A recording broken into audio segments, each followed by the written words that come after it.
को संबोधित किया। सोनिया ने सरगुजा की ऐतिहासिक घाटी को नमन करते हुए अपने भाषण में मोदी का नाम लिए बगैर भाजपा पर प्रहार किया और कहा कि भाजपा प्रधानमंत्री की कुर्सी पाने के लिए सारी मर्यादाएं तोड़ रही है। सोनिया ने कोयला, लोहा और नदियों के मुद्दे पर भी भाजपा सरकार को घेरने की कोशिश की, राज्य सरकार को घेरने की कोशिश की। इस दौरान सोनिया गांधी के साथ मंच पर कांग्रेस के राष्ट्रीय कोषाध्यक्ष मोतीलाल वोरा, मोहसिना किदवई भी मौजूद रहे।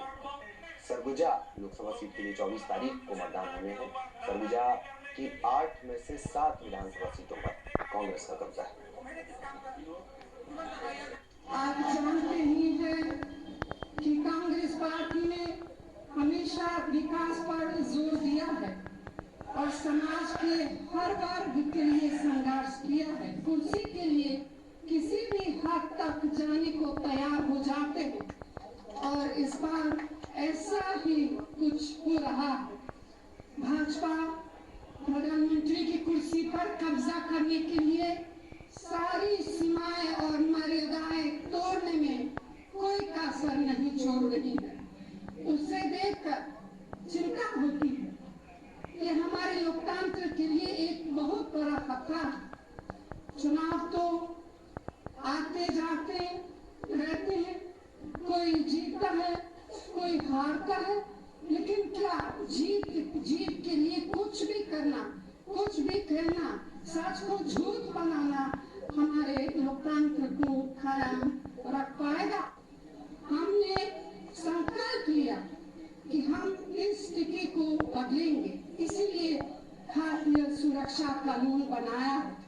अब देश के हर नागरिक का भोजन पर कानूनी हक है। जब तक ये स्थिति नहीं आ जाती कि देश में सबको भरपूर भोजन मिले और कोई भी भूखा न रहे, तब तक कांग्रेस का संघर्ष जारी रहेगा।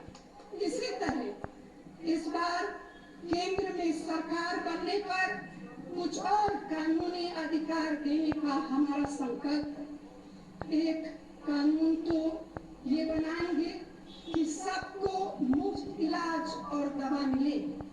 मैंने देखा है कि जब बहुत से अच्छे परिवार अस्पतालों में इलाज नहीं करा पाते हैं, तो फिर गरीबों की क्या हालत होगी? किसी का बच्चा बीमार हो, किसी की माँ बीमार हो, बहन भाई पिता बीमार हो और दवा कराने तक के पैसा भी न हो, तो कितनी लाचारी महसूस होती है। मैं ये सब समझती, इसलिए हम कानून बनाएंगे कि अस्पतालों में हर व्यक्ति का इलाज निःशुल्क होगा, बीमारी की जांच और टेस्ट के पैसे नहीं लगेंगे और दवाएं भी बिल्कुल मुफ्त मिलेंगे। हमारे देश में बुजुर्गों की, विधवा बहनों की, दिव्यांग जनों की और ऐसे ही दूसरे जरूरतमंदों की हालत भी अच्छी नहीं। उन्हें कई बार छोटी मोटी चीजों के लिए तरसना पड़ता है। कांग्रेस ये स्थिति भी बदलना चाहती है, इसीलिए हम एक कानून बनाकर ऐसे सभी लोगों के लिए पेंशन की व्यवस्था करेंगे ताकि उन्हें हाथ ना फैलाना पड़े। लाखों गरीब लोग आज भी बिना छत के रहते हैं, खुले में हर तरह के मौसम की मार झेलते हैं।